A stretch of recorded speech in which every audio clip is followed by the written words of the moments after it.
barisan pegawai takbir Masjid Muhammadi Kota Baru yang saya sayangi, sekalian hadirin dan hadirat, muslimin dan muslimat yang dirahmati oleh Allah Subhanahu wa taala. Terlebih dahulu saya memohon keizinan kepada seluruh asatizah, orang-orang alim yang ada pada malam ini, untuk saya berada di hadapan tuan-tuan, puan-puan, muslimin, muslimat, untuk saya berada di atas meja kerusi di depan saya, di hadapan tuan-tuan. Mudah-mudahan dengan keizinan daripada tuan-tuan muslimin muslimat, seluruh orang-orang alim dan asatizah yang ada, Allah memberikan kepada saya keberkatan dan ilham serta irsyad untuk kita sama-sama bermuhasabah diri kita menjadi hamba Allah Subhanahu wa taala yang baik pada sisi Allah Subhanahu wa taala. Dan saya mohon keizinan kepada muslimin muslimat untuk saya menyampaikan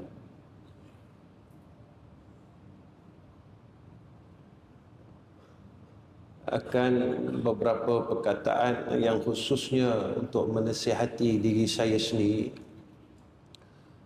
kerana saya ni bukan orang alim, saya bukan ustaz, saya bukan orang yang serba-serbi tahu dan orang yang tahu seperti mana asatizah yang lain dan guru-guru, tuan-tuan dan perempuan sekalian. Saya datang ke sini bukan untuk memberikan ceramah ataupun tausiah, tetapi kedatangan saya adalah untuk menghubungkan silah. Mudah-mudahan kedatangan saya di Kota Baru ini menjadi asbab saya mendapat syafa'atul muslimin besok di yaumil akhirah. Kerana pada saat kita di yaumil akhirah, kita memerlukan syafa'ah selain daripada syafa'atul nabiyina Muhammadin sallallahu alaihi wasallam. Kita memerlukan syafa'ah orang Islam saat besok di padang mahsyar muslimin muslimat melihat saya dalam keadaan yang tidak baik. Mudah-mudahan muslimin muslimat dapat mengakui di hadapan Allah Rabbul Izzah, ya Allah, saya pernah mengenali insan ini, saya pernah mengenali saudara Islam ini. Mudah-mudahan dengan syafa'ah itu Allah mengurangkan akan azabnya yang Allah telah tentukan ke atas saya. Perjalanan hidup kita ini adalah untuk menjadi hamba Allah. Wa ma khalaqtul jinna wal insa illa liya'budun. Tidak ada lainnya, tidak ada selebihnya. Apa yang kita buat dalam hidup ini adalah sebagai satu pengakuan kita.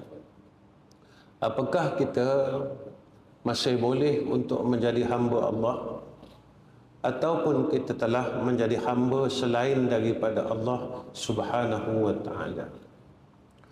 Sebab itu sewaktu kita di alam roh, pertanyaan yang Allah tanya kepada kita semua, siapa Allah?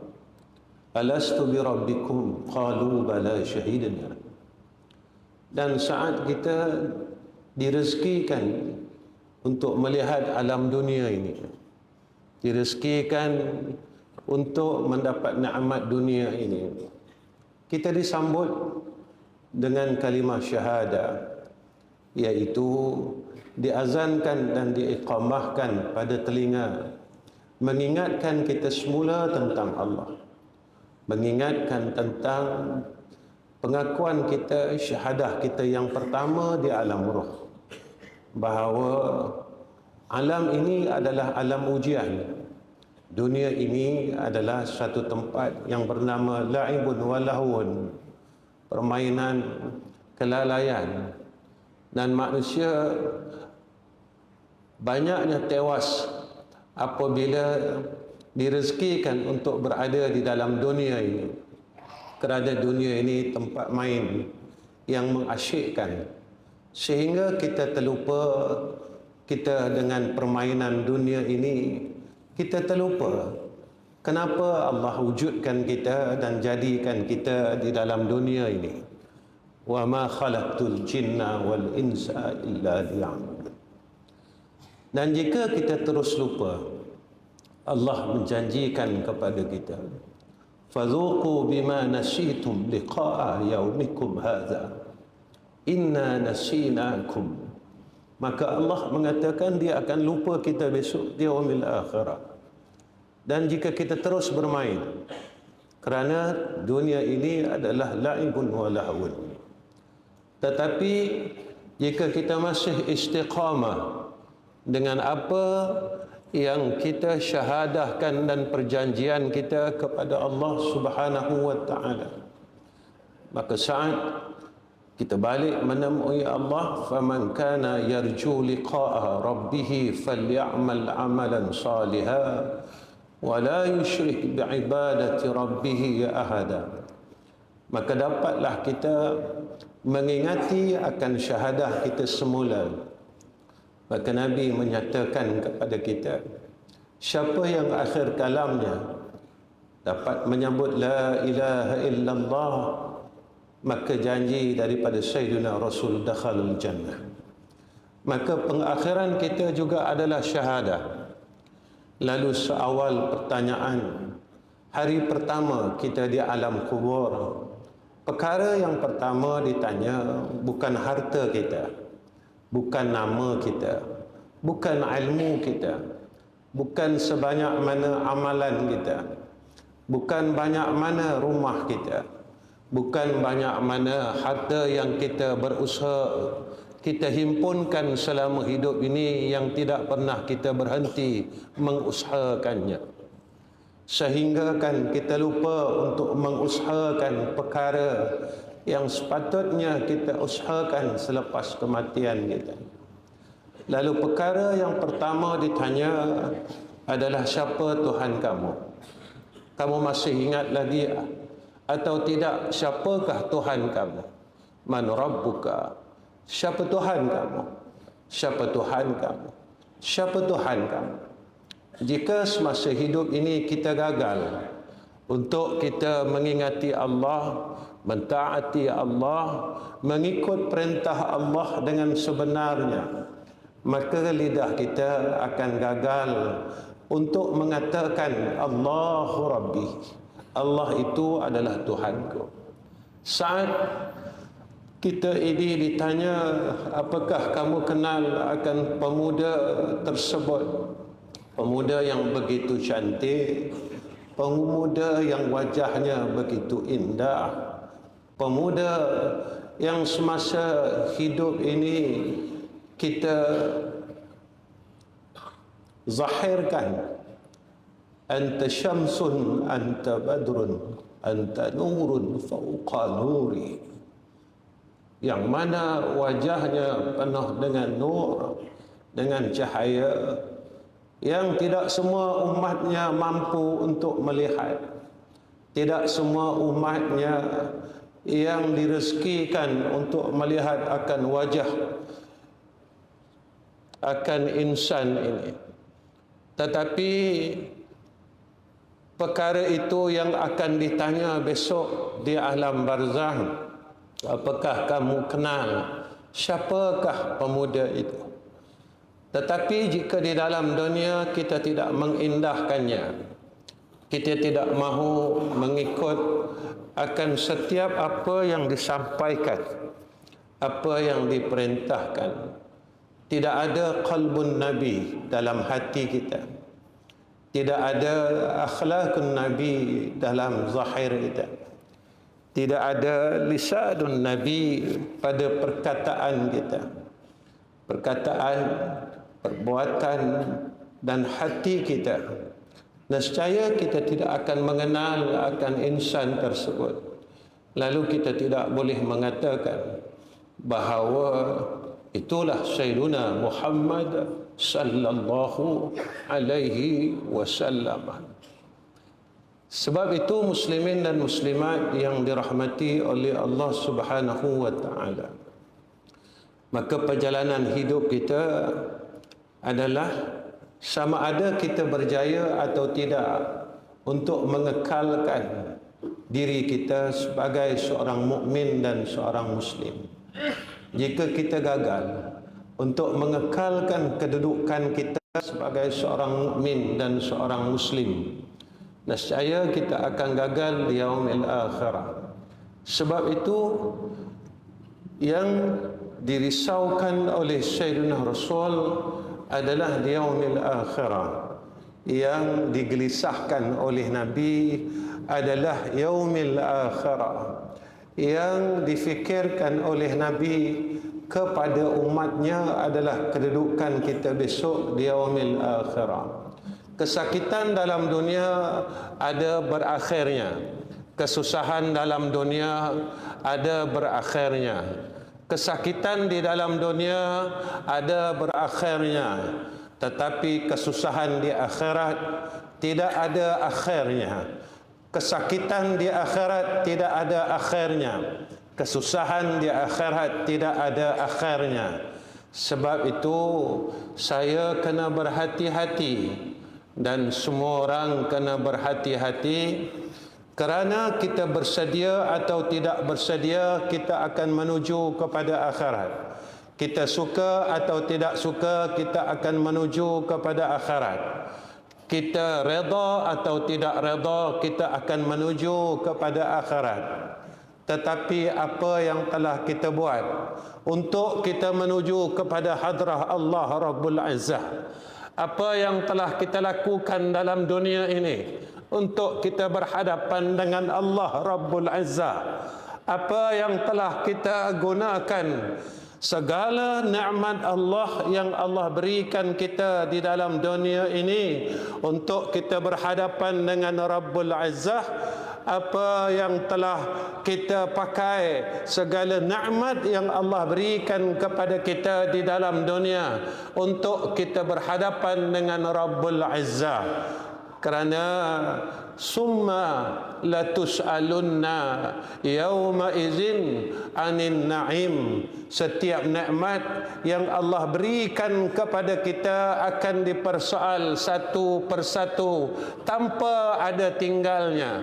Sebab itu kata Nabi sallallahu alaihi wasallam, tidak berganjak dua kaki anak Adam selagi tidak selesai ditanya dengan 4 perkara. Yang pertama, ditanya tentang ilmu. Ilmu yang kita belajar selama ini, apakah dia dapat menunjukkan kita ke arah kebaikan? Ilmu yang kita belajar selama ini, dapatkah kita mengikut apa yang disebutkan oleh Imam Al-Ghazali rahimahullahu ta'ala di dalam kitab-kitabnya Alamatun Ilmun Nafi' itu. Orang yang berilmu, orang yang tahu. Apakah tahu kita dapat jadi orang baik? Apakah tahu kita dapat meninggalkan kejahatan? Atau tahu kita sekadar kita menjadi orang yang tahu pada sisi manusia, tetapi kita tidak tahu pada sisi Allah Subhanahu wa ta'ala. Innama yakhshallaha min ibadihil ulama. Bahawasanya orang yang takut kepada Allah daripada hambanya yang mempunyai ilmu pengetahuan. Semakin banyak ilmu kita, semakin takut kita kepada Allah Rabbul Izzah. Semakin bertambah ilmu kita, semakin meningkat khasyah kita kepada Allah. Semakin bertambah ilmu kita, semakin gemetar hati kita kepada Allah Rabbul Izzah. Semakin tinggi ilmu kita, semakin bergoncang qalbun kita kepada Allah Subhanahu wa ta'ala. Kerana ini yang disebut oleh Allah Subhanahu wa ta'ala, bahawasanya orang yang benar-benar beriman, kata Allah, apabila disebut nama Allah, hatinya bergoncang. Apabila disebut tentang Allah, hatinya kecut. Apabila disebut tentang Allah, hatinya bergetar. Apabila disebut tentang Allah, hatinya seolah-olah hancur. Apabila disebut tentang Allah, tubuhnya lemah. Apabila disebut tentang Allah, badannya kaku, lisannya keluh, kerana dia tidak mampu berhadapan di hadapan Rabbul Izzah yang Maha Agung, kerana keimanannya kepada Allah Subhanahu wa ta'ala. Lalu saya bertanya dengan diri saya sendiri, saat bila saya rasa demikian, ataupun nama Allah ini tidak mampu melembutkan hati kita, nama Allah ini tidak mampu menggoncangkan jiwa kita, nama Allah ini tidak mampu melembutkan hati-hati kita, nama Allah ini tidak mampu merobek-robek akan hati kita, yang kita tepuk dada mengatakan aku beriman kepada Allah Subhanahu wa ta'ala, tetapi saat kita diingatkan tentang Allah, diingatkan tentang akhirah, diingatkan tentang neraka Allah, maka hati kita tidak tercuit sedikit pun, tidak merasakan apa-apa tentang perkara tersebut. Wa iza tuliyat alaihim ayatuhu zadatuhum imana.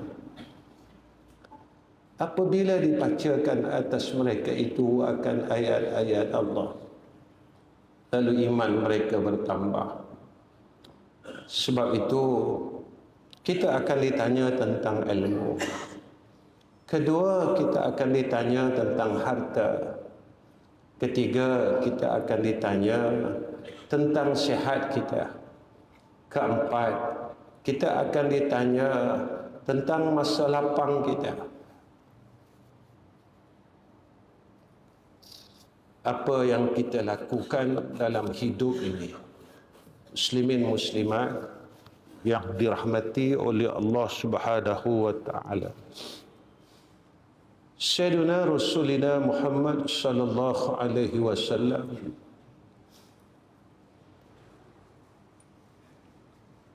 bersabda,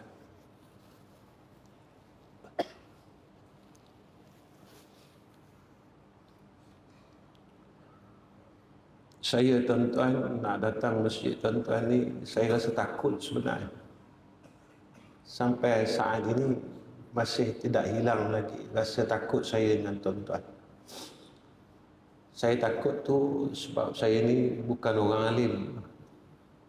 Cukup takut. Saya cukup takut nak datang masjid ni. Nak datang di Kelantan ni. Saya cukup rasa takut. Sebab saya bukan orang pandai. Tapi saya tak boleh tolak takdir Tuhan. Tak ada siapa boleh tolak takdir Allah. Sebab kita tidak boleh membuat takdir kita. kerana kita kena ikut takdir Allah Subhanahu wa taala. Rabbana ma khalaqta hadza batila subhanaka faqina azabannar. Inilah yang paling kita takutkan saat takdir yang Allah berikan kepada kita adalah suatu takdir yang tidak baik. Sebab itu sebagai seorang hamba Allah, saat ia menerima takdir, saat itu dia sentiasa berharap kepada Allah agar segala takdir yang ditentukan kepadanya itu sentiasa di dalam rahmah, di dalam petunjuk, di dalam taufik Allah Subhanahu wa taala. Muslimin muslimat yang dirahmati oleh Allah Subhanahu wa taala. Tajuk malam ni sebenarnya satu tajuk yang saya cukup takut, tuan-tuan. Ibu bapa yang derhaka. Saya dengar tajuk ni dari rumah lagi, daripada hotel tadi saya dah takut dengar tajuk ni. Sebab apa? Sebab saya sebagai ayah. Apakah saya masuk dalam golongan itu? Saya sebagai seorang ayah, apakah saya berada dalam golongan yang menderhakai Allah Subhanahu wa taala? Sebab apa? Sebab seorang anak yang lahir ini, dia seperti mana kain putih yang menjadikan ia Yahudi, Nasrani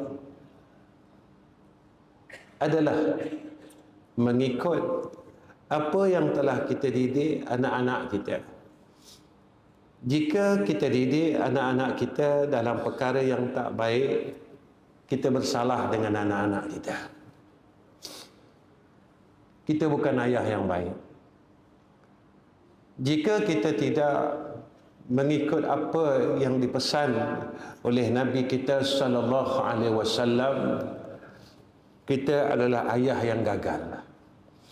Tatkala kita jadi ayah yang gagal, maka kita tidak boleh untuk masuk syurga Allah Subhanahu wa taala. Maka keluarga kita akan dakwa kita, anak-anak kita akan dakwa kita, isteri kita akan dakwa kita, anak-anak kita akan persoalkan kita besok di yaumil akhirah. Kerana zaman itu adalah zaman dakwa dakwi. Semua orang nak lepaskan dirinya daripada padang mahsyar yang sungguh azab dan sungguh sengsara.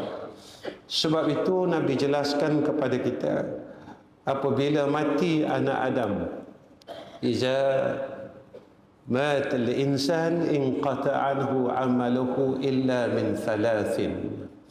Bila matinya seorang manusia, terputus segala amalannya melainkan 3 perkara.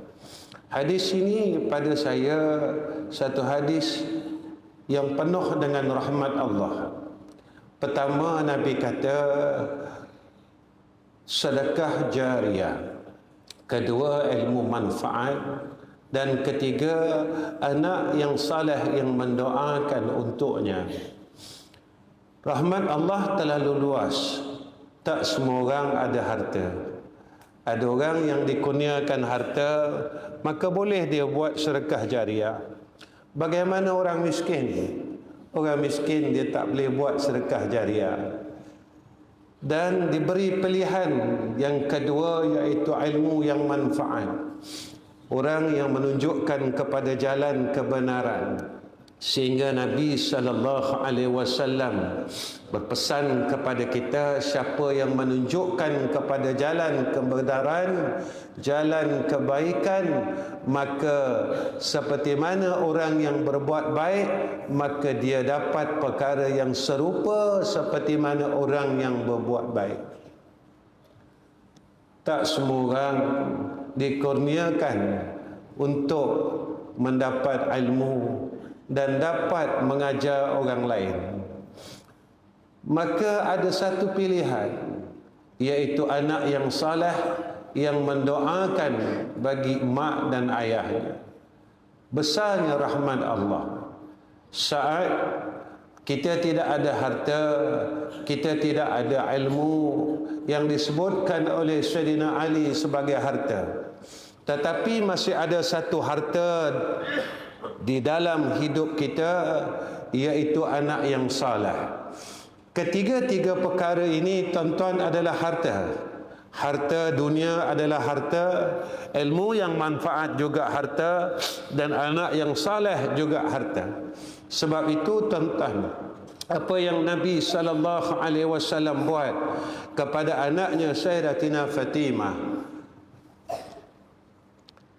Ada 4 wanita yang Nabi sebut dia adalah penghuni syurga, kata Nabi SAW. Yang pertamanya adalah Khadijah, yang keduanya adalah Fatimah, yang ketiga adalah Siti Maryam, dan yang keempatnya adalah Asia. Keempat-empat wanita ini adalah satu perkara yang perlu kita semua contohi. Isteri kita, anak-anak kita, anak perempuan kita, contohi akan kriteria mereka. Wanita yang pertama, iaitu sebagai penghuni syurga, adalah bersifat sebagai sifat seorang isteri yang paling baik. Sebab itu kita tidak dengar semasa hidupnya Khadijatul Kubra, Sayyiduna Rasulina Muhammad sallallahu alaihi wasallam menduakan Khadijah. Tidak kita dengar. Saat Rasulullah bersama Khadijah, tidak kita dengar yang Rasulullah menduakan Khadijah. Sehingga kan selepas wafatnya Khadijatul Kubra, Nabi SAW masih lagi menyebut-nyebut nama Sayyidatina Khadijatul Kubra. Sehingga kan Aisyah berkata, aku tidak pernah mencemburui seseorang yang belum pernah aku temui, iaitu Khadijah, kerana Sayyiduna Rasul sentiasa menyebut-nyebut nama Khadijah, Khadijah, Khadijah. Lalu Aisyah berkata kepada Rasulullah sallallahu alaihi wasallam, ya Habibana, siapa itu Khadijah pada sisi engkau sehingga engkau selalu dan sering menyebut-nyebut namanya di hadapan kami? Apa kata Rasulullah? Dia adalah seorang wanita yang paling aku cintai. Muslimin muslimat, berjaya tak kita mempunyai isteri seperti mana Khadijah? Berjaya tak kita sebagai seorang suami yang mempunyai isteri sebagai Khadijatul Kubra?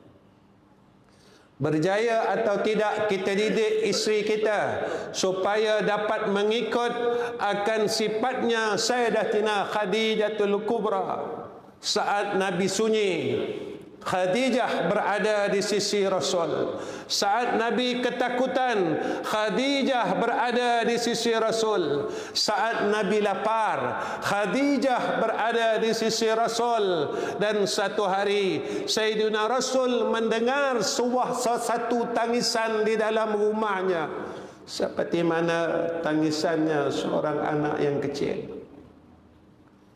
Lalu Rasulullah masuk dan melihat yang menangis itu adalah Khadijatul Kubra. Lalu Rasulullah tanya, wahai isteriku, kenapa engkau nangis? Siti Khadijah kata, ya Rasulullah, aku dah tak ada harta untuk aku bagi pada engkau. Aku dah tak ada emas untuk aku tolong agama engkau. Aku dah miskin ya Rasulullah. Lalu Rasulullah tanya, engkau menyesal ke bernikah dengan aku? Tidak ya Rasulullah, aku tak pernah menyesal bernikah dengan engkau.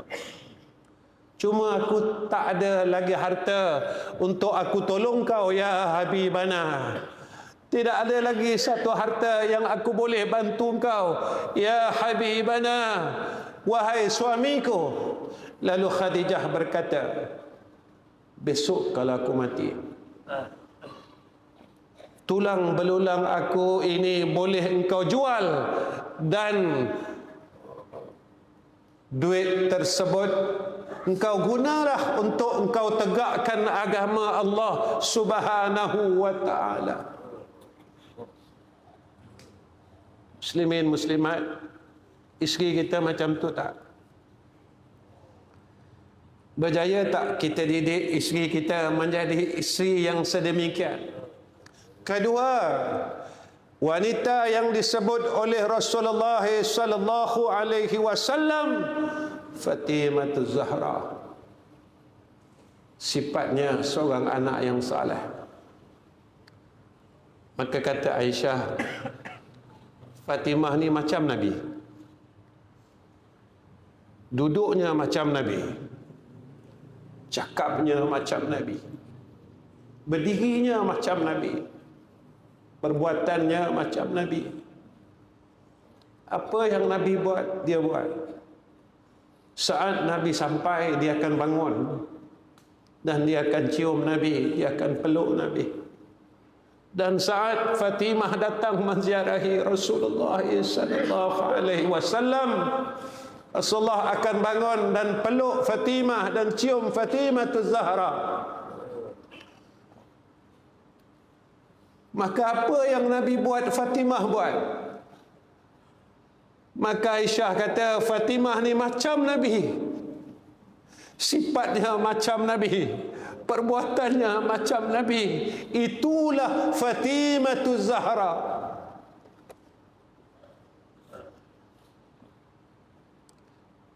Tuan-tuan, muslimin muslimat, kita dengar cerita kan, saat Rasulullah wafat, yang menangis teresak-esak ni Fatimah.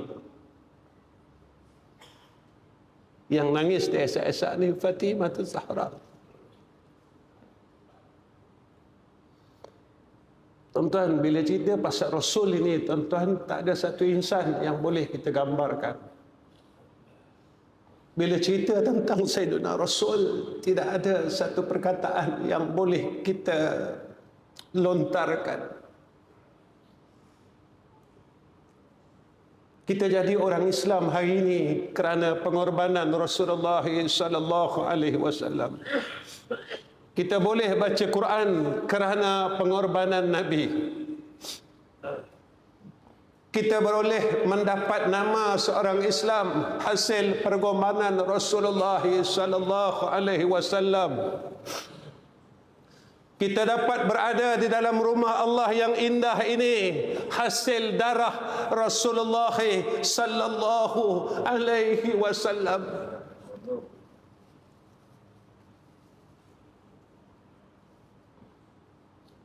Saya tanya diri saya, apa pengorbanan saya dengan agama? Apa sakit saya dengan agama? Banyak mana harta ku habis dengan agama?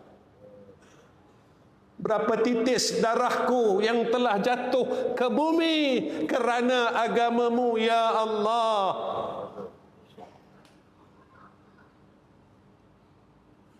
Tak ada sikit susah kita, tuan-tuan. Tak ada sikit pun kesusahan kita. Sebab kita tidak merasakan kesusahan itulah, lalu kita bongkak dan kita sombong dengan apa yang kita ada.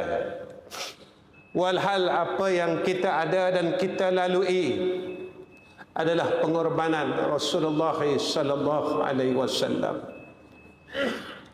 Muslimin muslimat yang dirahmati oleh Allah Subhanahu wa taala. Saat wafat Rasul, Fatimah yang menangis teresak-esak. Lalu Rasulullah panggil Fatimah Zahra, ya bint, wahai anak perempuan, mari sini. Dan Rasulullah bisik ke telinga Fatimah, lalu Fatimah Zahra senyum, tuan-tuan. Selepas kewafatan Rasul, Aisyah bertanya kepada Fatimah, wahai Fatimah, kenapa engkau tersenyum setelah Rasulullah membisikkan sesuatu pada telingamu? Maka Fatimah berkata, wahai anak perempuanku, selepas kewafatanku, engkaulah orang yang pertama akan mengikuti aku. Saat Rasulullah kata dekat Fatimah, wahai Fatimah, selepas aku meninggal dunia, engkau orang pertama yang akan ikut aku, kata Rasulullah. Maka gembira Fatimah Zahra saat menerima berita kematiannya. Beginilah keadaan orang yang beriman saat ia menerima berita untuk menemui Allah dan menemui Rasulnya, maka hatinya melonjak dan gembira menerima akan berita tersebut. Muslimin dan muslimat yang dirahmati oleh Allah Subhanahu wa taala.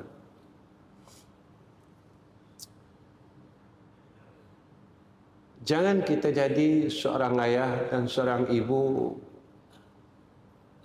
yang dimurkai oleh Allah Subhanahu wa taala. Dan jika kita dikurniakan oleh Allah sebagai seorang anak, maka didiklah anak kita menjadi anak yang saleh. Maka di antara perjalanan untuk mendidik menjadi anak yang saleh, yang pertama, didik anak kita kenal Allah. Sebab itu kata ulama, ajarlah untuk kenal 3 perkara. Pertama, kenal siapa Allah. Yang kedua, kenal mana yang manfaat, mana yang mudarat. Yang ketiga, kenal akan segala perkara selepas kematian. Ajar anak kita. Ajar anak kita kenal Allah, ajar anak kita kenal Nabi. Siapa Allah?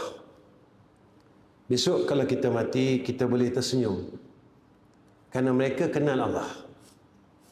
Kalau kita mati, kita boleh tersenyum kerana mereka kenal Rasulullah sallallahu alaihi wasallam. Tuan-tuan, muslimin muslimat yang dirahmati oleh Allah Subhanahu wa taala. Ajar mereka untuk kenal mana manfaat, mana mudarat. Ajar mereka kenal untuk perkara selepas kematian mereka. Paling kita takut zaman ini berlakunya kematian yang mengejut. Doa Nabi, Allahumma barik lana fi Rajabin wa Sya'bana wa ballighna Ramadan. Ya Allah, berkatkan kami dalam bulan Rajab dan bulan Sya'ban, dan sampaikan umur kami kepada bulan Ramadan. Kebetulan tuan-tuan, 2 bulan ini banyaknya berita kematian. Bulan Rajab, bulan Sya'ban, banyak berita kematian yang kita dengar. Maka doa Nabi tuan-tuan, wa ballighna Ramadan, wa ballighna Ramadan, wa ballighna Ramadan. Ya Allah, sampaikan umur kami kepada bulan Ramadan. Kerana apa? Kerana apa kita berharap untuk menemui Ramadan al-Mubarak? Kerana salafus salih, mereka ini menunggu bulan Ramadan selama 11 bulan. Rindunya salafus salih kepada Ramadan ini. Tidak ada satu perkataan yang boleh diucapkan. Sebab itu saat salafus salih ini menerima syahrul Ramadan, mereka ini terlalu gembira. Mereka ini terlalu suka. Dan saat Ramadan ini berakhir, maka air mata mereka tidak pernah berhenti menangis kerana mereka ini ditinggalkan oleh Ramadan al-Mubarak. Kerana apa? Kerana di dalam Ramadan ini terhimpunnya 4 perkara. Yang pertama iaitu hidayah, petunjuk di dalam berbuat kebaikan. Kita mampu buat baik, kita mampu datang masjid sehingga melempah ruah akan ruang-ruang masjid.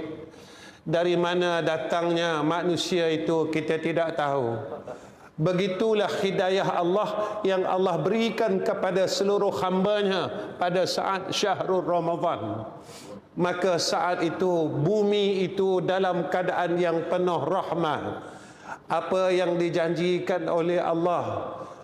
Jika mana sesuatu penduduk dalam negeri itu beriman dan bertakwa kepada Allah, la fatahna alaihim barakatin, maka Allah membukakan ke atas mereka keberkatan daripada langit dan bumi pada waktu itu. Sebab itu salafus salah, mereka ini tunggu Ramadan, mereka ini menantikan Ramadan. Mereka berharap, waballighna Ramadan, waballighna Ramadan, waballighna Ramadan. Ya Allah, sampaikan kami dalam bulan Ramadan. Yang kedua, di dalam Ramadan itu adanya satu sifat, satu perkara yang ditunggu oleh salafus salah, iaitu at-tuqa. Di dalam bulan Ramadan inilah sifat ketakwaan ini semakin melonjak. Sifat ketakwaan dan khasyah ini semakin membesar. Sebab itu orang yang hatinya bersih, tuan-tuan, banyak perkara yang dia takutkan di dalam bulan Ramadan. Pertama, aku ni berjaya atau tidak puasa pada tahun ini? Berjaya tak aku tahan nafsu aku? Berjaya tak aku bentuk nafsu aku? Berjaya tak nafsu yang amarah ini sampai kepada mutmainnah? Muslimin muslimat, mungkin bila kita cerita pasal nafsu ni macam tak ada apa-apa. Hati-hati. Allah kata nafsu amarah ni masih dalam neraka lagi. Nafsu yang suka buat jahat ni masih dalam neraka lagi. Saya tak buat jahat, Ustaz. Sombong tu jahat. Bohong tu jahat. Kita tak mampu buang bohong lagi, tuan-tuan. Hatta kadang-kala di tanah haram pun kita bohong, tuan-tuan.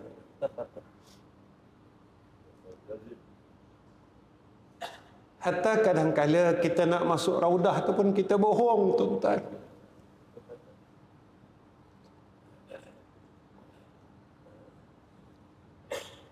Tapi kita kata kita betul.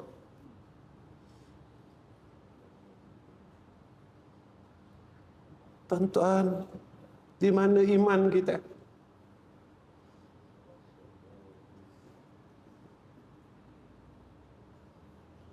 Maka bohong itu dosa.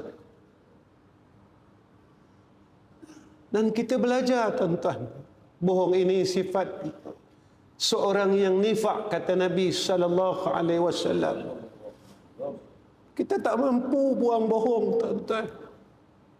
Kita seorang ayah yang bohong. Kita seorang guru yang bohong. Kita seorang ustaz yang bohong. Kita seorang datuk yang bohong. Kita seorang suami yang pembohong. Bagaimana seorang yang pembohong ini mampu mendapat nikmat syurga Allah Subhanahu wa ta'ala. Dan orang yang mukmin, satu ketakutan dia lagi tatkala di dalam bulan Ramadan, iaitu saat perkara yang disediakan oleh Allah dalam bulan Ramadan dia tak dapat sampai sekarang. Apa dia, tuan-tuan? Tanazzalul malaikatu warruhu fiha biizni rabbihim min kulli amrin salamun hiya hatta matla'il fajr.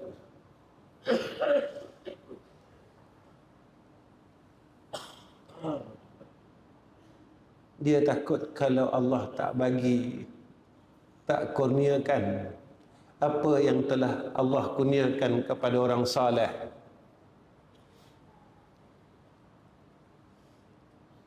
Nabi menemui Lailatul Qadar.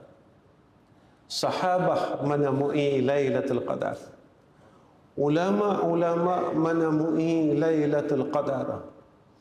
Justru itu kita menemui akan perkataan ulama, jika berpuasa pada hari sekian maka Lailatul Qadar sekian. Jika puasa pada hari sekian maka Lailatul Qadar sekian. Maka itu menurut pengalaman penemuan mereka akan Lailatul Qadar. Saya tanya diri saya, sepanjang saya hidup 60 tahun, berapa kali saya menemui Lailatul Qadar? Jika jawapan saya tidak pernah menemuinya, maka saya kena bertanya, siapa aku pada sisi Allah Rabbul Izzah?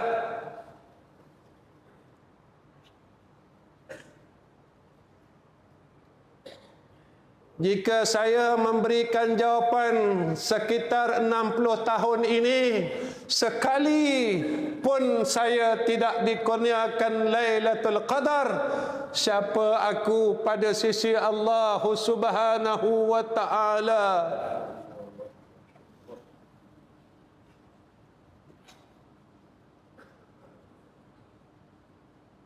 Sebab itu, saat Ramadan itu pergi, kita terlalu gembira, tuan-tuan. Ketiga, maka bagi orang mukmin itu ada satu sifat, wal afaf. Mereka seronok berbuat kebaikan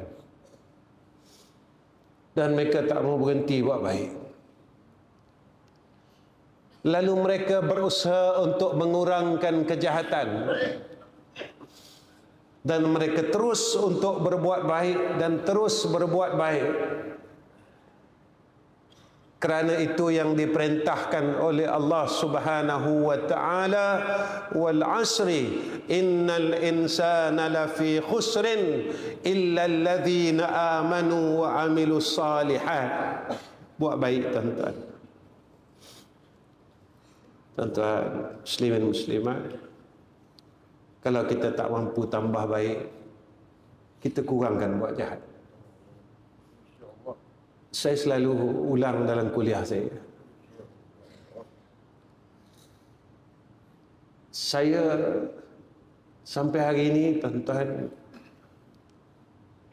bila saya kenangkan diri saya akan terus menangis.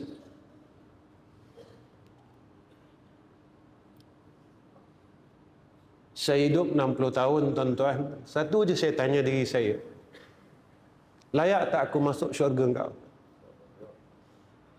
Dalam 60 tahun ni, tuan-tuan, dosa mengumpat je kita tak akan boleh selesai. Dan orang yang kita umpat ni, kita tak sempat minta maaf, tuan-tuan. Seorang pun kita tak pernah minta maaf.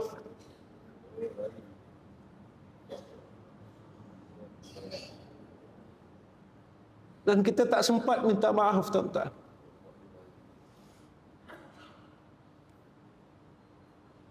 Kalau dalam 60 tahun ini 1000 orang, tuan-tuan, macam mana kita ingin menghadapi azab Allah?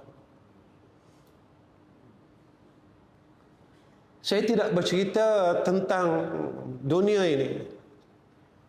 Kenyataan akhirat ini pasti.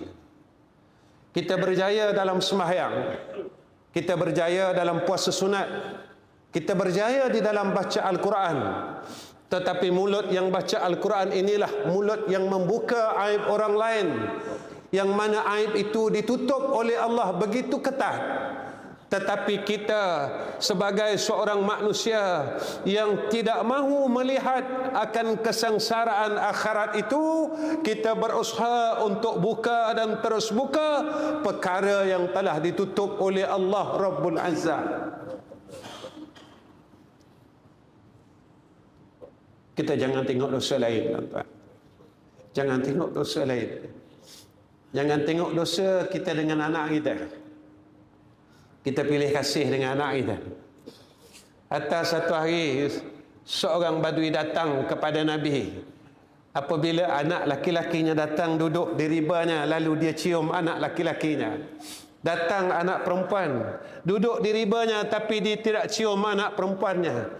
Lalu Rasulullah tegur, kenapa kamu berlaku tidak adil kepada anak kamu, kata Nabi sallallahu alaihi wasallam. Muslimin muslimat, pernah tak kita berlaku tak adil dengan anak-anak kita? Pernah tak kita pilih kasih dengan anak-anak kita?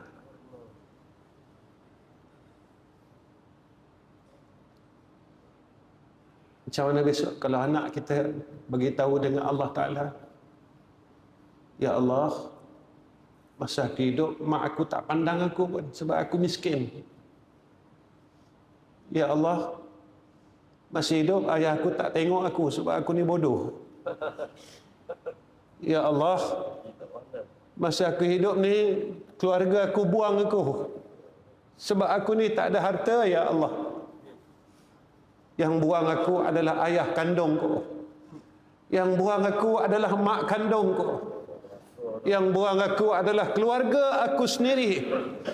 Bagaimana kita ingin jawab jawapan tersebut? Yang Nabi larang untuk kita tidak adil pada anak-anak kita, walhal mereka adalah darah daging kita, walhal mereka adalah keturunan kita. Muslimin muslimat yang saya kasih sekalian,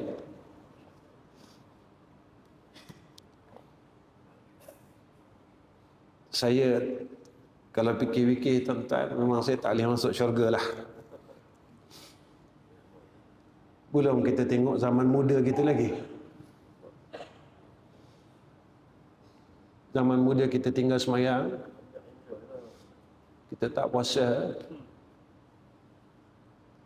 kita buat banyak perkara yang Allah marah kita.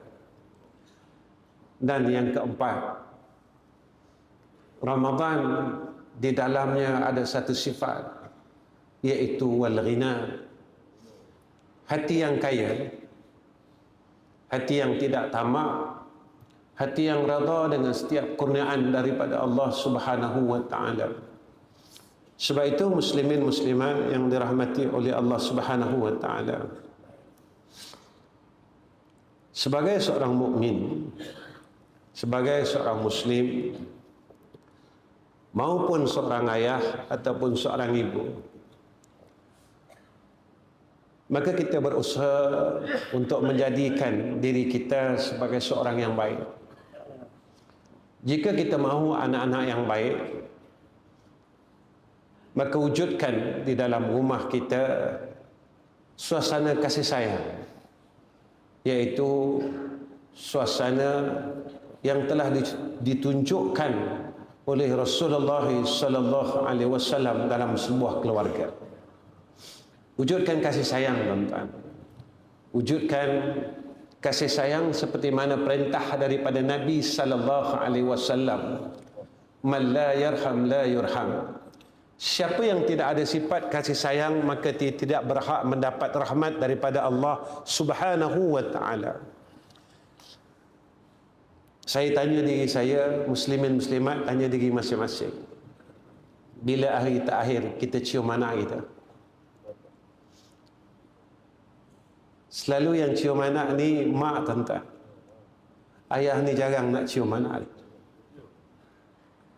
Jangan, tuan-tuan, sebab Rasulullah cium anaknya. Kenapa aku kena buat? Sebab Nabi buat. Kenapa aku perlu buat? Sebab Nabi cium Fatimah Az-Zahra. Kenapa aku kena peluk anak perempuan aku? Sebab Rasulullah peluk Fatimah Az-Zahra. Kenapa aku cium anak perempuan dan anak laki-laki aku? Kerana Rasulullah sallallahu alaihi wasallam cium anaknya dan cium cucu laki-lakinya. Yang kedua, tuan-tuan, wujudkan suasana kasih dalam rumah tangga. Selalu makan dengan anak kita dan keluarga kita. Kerana Nabi pesan dekat kita, makanan yang barakah, makanan yang banyak tangan di dalamnya. Itu bulan puasa, bulan barakah, tuan-tuan. anak kita balik, kita dapat makan dengan anak-anak kita, dengan saudara kita dalam bulan Ramadan. Bila Ramadan hilang, kita hilang keluarga, tuan-tuan. Tak kala Ramadan datang, kita dipulangkan semula keluarga kita. Sebab itu, saat sampai saja bulan Ramadan, tuan-tuan, semua orang pergi ke kubur masing-masing. Kubur mak, kubur ayah. Pasal apa, tuan-tuan? Kita pergi kubur mak, kubur ayah. Sebab kita mula rasa kita kehilangan mak dan kehilangan ayah.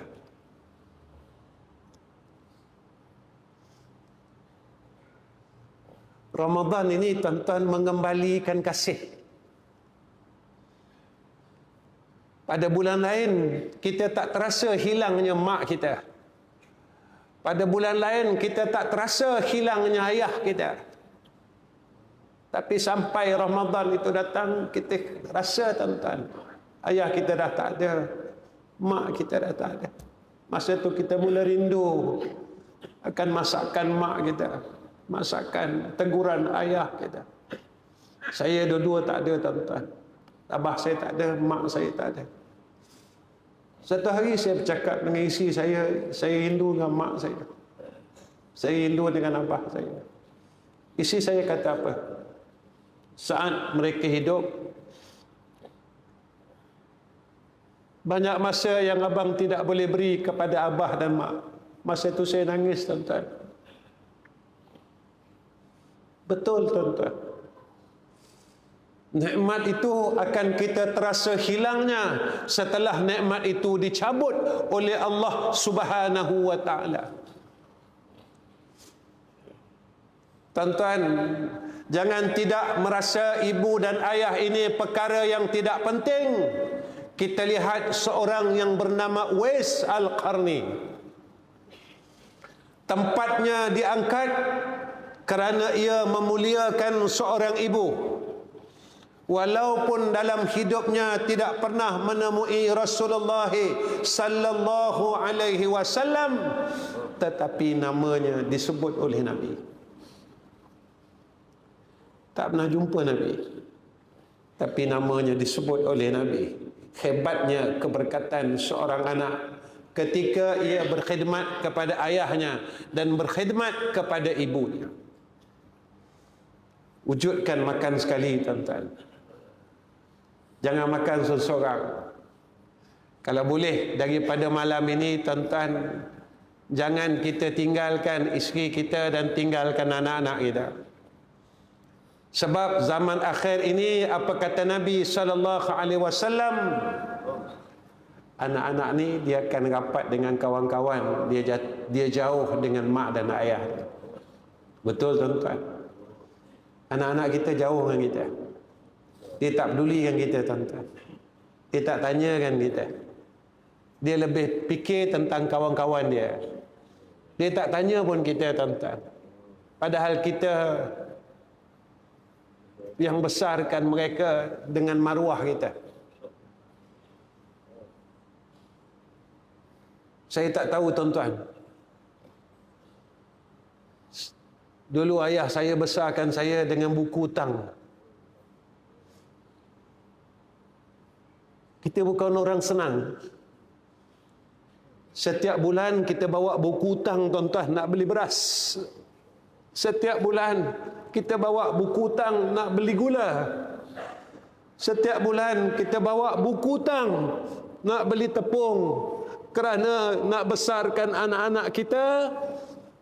Tetapi saat mereka dewasa, mereka tak pernah tanya kita. Mereka tidak pedulikan kita. Mereka tidak pernah picit kaki kita. Mereka tidak pernah bertanya, ayah makan apa? Ayah sehat atau tidak? Mereka tidak pernah bertanya kepada kita. Dan mereka tidak selesa duduk di tepi seorang ayah dan seorang ibu.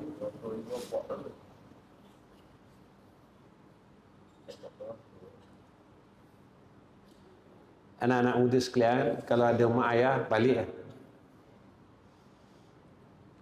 Anak-anak muda sekalian, kalau masih ada mak ayah, balik, minta doa mereka. Sehebat manalah kita, sealim manalah kita, kalau mak kita tak redha, ayah kita tak redha, kita tak boleh masuk syurga Allah. Sebagai akhir, apa yang saya nak sebut, hebatlah kita tuan-tuan.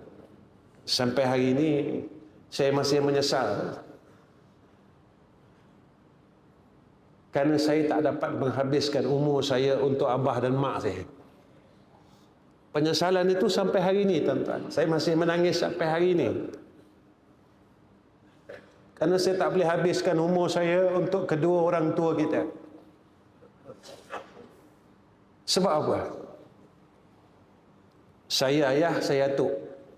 Saya ada cucu 18 orang tuan-tuan.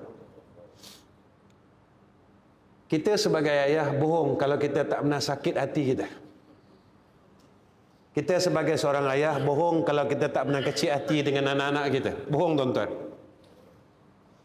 Kita berbohong dengan diri kita, kita kata kita tak pernah kecil hati dengan anak-anak. Pernah tak soalan itu tuan-tuan tanya dalam diri tuan-tuan? Kalau aku seorang ayah pernah kecil hati dengan anak-anakku, bagaimana ayah aku? Pernah tak kecil hati dengan aku?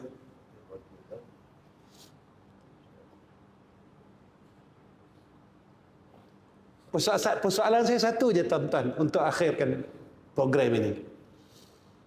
Sempat tak kita minta maaf?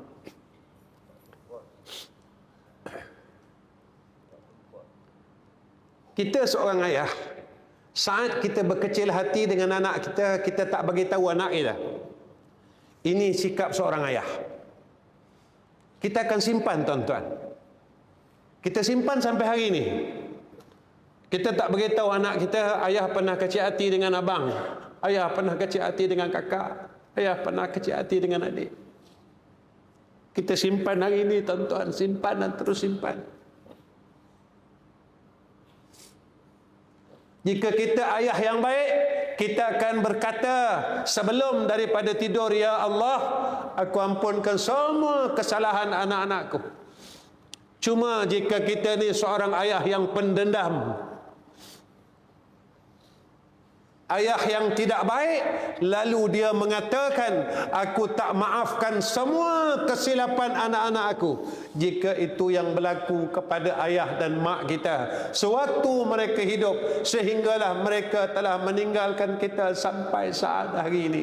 Sehebat manalah kita, sealim manalah kita, sebesar manalah nama dan gelaran kita, jika mak dan ayah kita tidak meredhakan atas kita, nescaya kita tidak akan mampu untuk cium bau syurga Allah Subhanahu wa ta'ala. Menangislah kita besok di padang mahsyar, dan ini kenyataannya yang disebut oleh Rasulullah sallallahu alaihi wasallam. Muslimin muslimat yang dirahmati oleh Allah, saya rasa cukup setakat ini pertemuan saya dengan tuan-tuan. Maka sebelum saya tutup, saya teringat apa yang disebut oleh almarhum ayah saya. Mungkin sebahagian tuan-tuan kenal almarhum ayah saya, itu almarhum Ustaz Ghazali bin Hasbullah.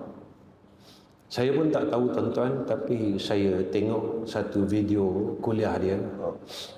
Dia beritahu dengan murid dia. Dia kata salah seorang anak yang dia bacakan doa pada kepala anak dia, disebut nama saya. Saya pun tak tahu tuan-tuan. Bila masa dia tiup kepala saya, mungkin masa saya tidur, mungkin itu yang berlaku. Dia kata, bacalah doa ini untuk anak-anak kita. Jika laki-laki, dia kata, bacalah Allahumma rzuqhul ilma wal fahma wal aqla wal hikmah. Tiup dekat ubun-ubun anak kita. Allahumma rzuqhul ilma wal fahma wal aqla wal hikmah. Allahumma rzuqhul ilma wal fahma wal aqla wal hikmah. Dan kita baca untuk diri kita. Allahumma rzuqnal ilma wal fahma wal aqla wal hikmah. Ya Allah, rezekikan atas kami ilmu. Mudah-mudahan kita dapat ilmu, kenal Allah, tahu hukum hakam dan dapat jadi orang baik. Dan kita diberikan kefahaman tentang agama. Kita dikurniakan akal yang dapat berfikir seperti mana yang disebut oleh Allah dalam Al-Quran, wa yatafakkaruna fi khalqis samawati wal ardi rabbana ma khalaqta hadza batila. Dan kita dikurniakan akan hikmah, kebijaksanaan, tidak menjadi orang yang ahmak di dalam hidup ini, bijak, memikirkan dan memilih mana yang betul, mana salah. Muslimin muslimat yang saya kasih sekalian, setakat ini pertemuan saya dengan jamaah di sini, dan akhir kalam saya minta ampun, saya minta maaf pada semua orang kerana apa yang saya katakan pada malam ini mungkin tidak memberikan apa-apa manfaat dalam hidup kita. Dan ini yang saya mampu kerana saya bukan orang yang alim, bukan orang yang pandai.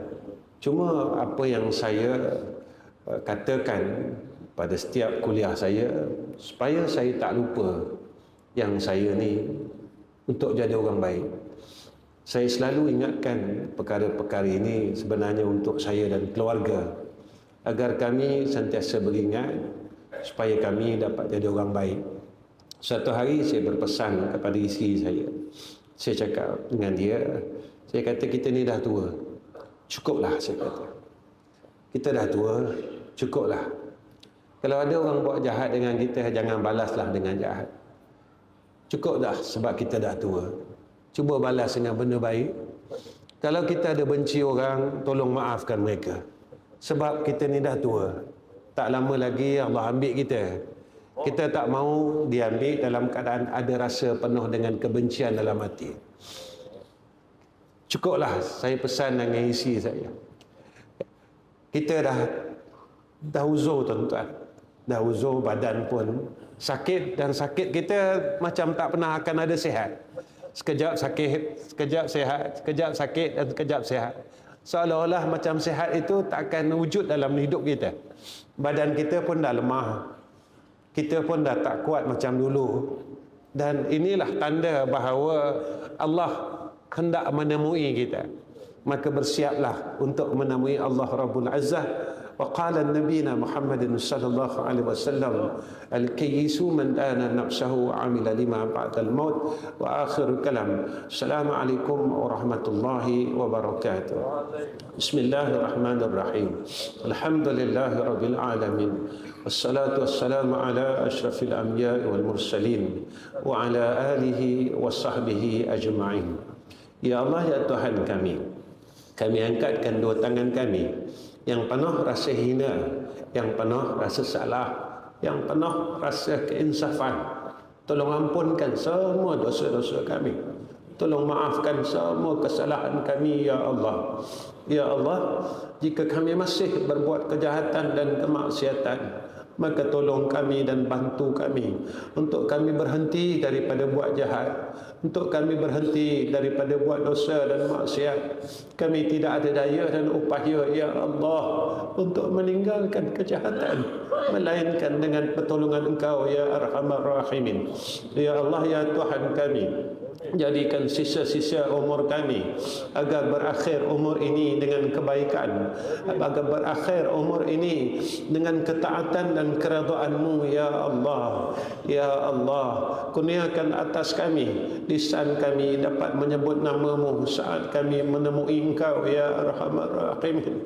Ya Allah, ya Tuhan kami, saat kami menemui Engkau, ya Zal Jalali wal Ikram, tolong terima kami, ya Allah, dengan keridhaan-Mu, dengan kasih sayang-Mu, dengan segala rahmat-Mu, ya Arhamar Rahimin. Ya Allah, ya Tuhan kami, tolong kurniakan atas kami husnul khatimah.